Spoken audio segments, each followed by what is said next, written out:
আসসালামু আলাইকুম রহমতুল্লাহি ওয়া বারাকাতুহু। প্রিয় ভিউয়ার্স, যারা নিয়মিত আমার ভিডিও দেখেন, এই বাচ্চাগুলোর বয়স আসতে কিন্তু 16 দিন।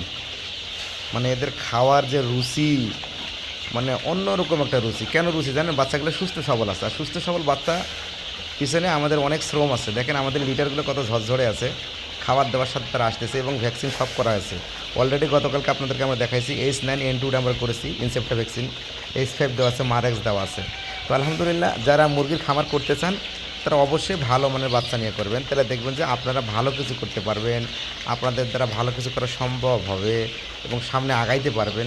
তো যদি আপনার এই ব্রিডারগুলো, মানে যে ডিমের জন্য মুরগিগুলো করা আছে, এগুলো যদি সুস্থ সবল থাকে এবং ভ্যাকসিন কমপ্লিট থাকে, তাহলে কিন্তু আপনারা সামনে আগাতে পারবেন।